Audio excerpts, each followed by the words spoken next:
Hello and welcome to everybody listening to the Late Stage Comedy Podcast. We are here throughout the month featuring some of the comedians performing for us at Leicester Comedy Festival 2024. Today we're with the wonderful Joe Kirkwood. Hello, Joe. Hello. How are you doing? Yeah, not too bad, thank you. So what I want to do really is I want to talk about your comedy heroes, your comedy journey, and maybe ask you some random questions. Does that sound good? Yeah. So I think we should start with a very simple one. What drew you to comedy? Why did you want to suffer for the art of making people laugh? I quite like the attention. Fantastic. Thank He you. quite likes the attention. I did drama for my degree, and we went round in a circle and said why we all wanted to do drama, and everyone gave all of these highfalutin answers, and I was just like, I'm going to be honest, I quite like the attention. There's that, and there's also performing and things like that. I've always been interested in it, but I've loved comedy ever since I was a kid, so it's just been in my blood, really. Oh, so did you do anything before stand-up, or was it straight Yeah, to you know, stand-up? so I've done theatre since I was about 13, mixture of comedy and drama and various other things, and did pretty much everything, directing, doing tech. My degree was in drama, and never really did stand-up because it just scared me, as it probably should at times. And it just was like, and we did a little bit at uni, but not enough to get a proper feel of it. And eventually I just thought, just bite the bullet and give it a go. And it seems to be going all right. So what was there a reason that you bit the bullet? What made you go, I get to stand on a stage and tell some jokes that probably aren't good? So this show is what I've had in my head for about 10 years. And it's just been in the back of my mind bugging me that quite an essential part of the show is a story about when I went to Germany 10 years ago. And that was essentially what became my first ever set, because I knew that was like a comedy set, but it took me 10 years to gear up to go, and it just keep going in the back of my head and going, this is good, this is hilarious. And then eventually when I did it, everyone agreed, and I was like, oh, so I should have just done it 10 years ago. Yeah. Well, but what's the old proverb? The best time to plant a tree is 20 years ago. The second best time is today. So you start when you start, you just persevere. So growing up, did you have any like comedy heroes, comedians that you particularly looked up to? Growing up, probably Vic and Bob, Okay. that sort of Yeah. thing. Because back then, I didn't really register them as being different and a bit surreal. It was just funny to me. And now when I look at like traditional comedians and this, that, and the other, like it makes much more sense now that I'm like, okay, yeah, especially Bob Ormer, who is probably my all-time hero, because he's just absolutely bonkers. But it takes, and I think when I was a kid, I enjoyed it, but I didn't know why. And then when I was a comedian, I enjoy him even more because I see how difficult that is. And actually, it's very difficult to be weird and still be funny. That people think that it's easy and that he's just weird. And actually, no, it's much more precise than you think. He is weird. He's just but he's worked hard to make it funny. Yeah, exactly. Just being weird isn't funny. Yeah. It's a skill. Difference between an eccentric uncle and full-time comedian. Yeah, exactly.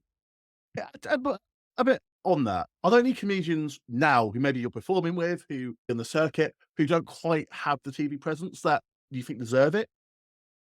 Oh, there's a few, if I'm honest. So he's just got quite a lot of coverage with. He won a friend of mine, a guy that I know on the circuit, Joe Walters, who has just BBC New Comedy Awards.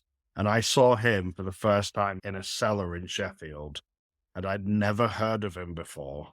I'd never heard anything about him, and he came on as Frankie Monroe, and it was like lightning in a ball. Yeah. I couldn't breathe for a good 30 minutes. We had him to do a clown workshop about a week after he won that. And for some reason, he fell ill after winning that. A few too many drinks. I think that's fair. There's also Dan Powell, who is in my local. He's essentially one of my best comedy mates. Yeah. And he's performing with you guys as part of Leicester. And also I am with him for his Leicester podcast. So we've done the podcast that he's doing, the Across the Universe about Stuart Lee. I co-host with him, and I think he's brilliant. Oh, quickly, you've got a plug for another show in here. Yeah. Not my own, though, which is strange. We'll get to that, don't worry. We shall get to that. Now, one of the big things in comedy is dying. And I want to ask you, we're going to do two questions. One is, what is your best death? And what is your best gig? So do you want to go positive first or negative first? We'll go negative first. We're negative first, right? So what is the worst gig that you've had? The worst thing that probably the first gig I ever did, which was about 8 years ago, that I decided that I was going to do comedy, and I hadn't really written any proper jokes, but I went and did the Beat the Frog and Bucket. Oh, so we started with a gong show. As my first gig. Yeah. So for anyone who doesn't know a gong show, there's various different formats, but in short, you've got to go onto stage and you have to survive as long as possible without the audience, which might be a couple of them, might be the entire one, shouting, "Get off," or raising a card or something. They are terrifying, and how in British comedy, most new acts begin. Yeah. And it's because I'd Googled and everyone had said, when you're starting out, you're best doing gong shows and whether they're any good or whatever. I wasn't told that to not do it as my first one. Yeah. It was, or your second or your 50th, to be honest. Yeah, I did my first two. So they were, because I'd already booked them. I did Frog and Bucket, and then I did the King Gong Comedy Store Manchester within a month, and both of them died within 90 seconds. Because it's just, you have to, they're out for blood, really, which is fine. But I've recently done it again and got to 5 minutes and done really well.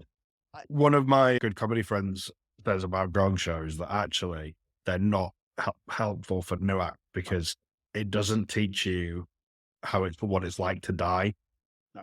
Because as soon as it happens, pretty much you're off. So you don't need to worry about it. Whereas actually I would say my worst gig is when I've been doing it for a while. And I was progressing this show last year, or really early this year in Manchester, the Creatures Comedy. And it was the first time they ever did Sunday night, so no one knew about it.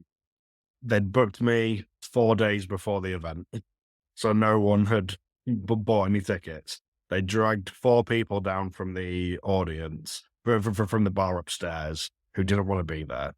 I was ill, but I'd already booked it, so I had to go. So I dragged myself over to Manchester with my wife and these 4 random people. And my hour show lasted 25 minutes. Oh, because I just managed to skip loads. And when you see this show, like the end has been written with everything else in mind. Yeah. And I realized and just had to say to them, none of this is going to make sense because I've missed half of the thing that I was meant to tell you. To continue anyway. Yeah, exactly. It's like, and it still end up getting laughs, but you never know. We've done your worst gig. Let's hurtle quickly on to what has been your best experience on stage.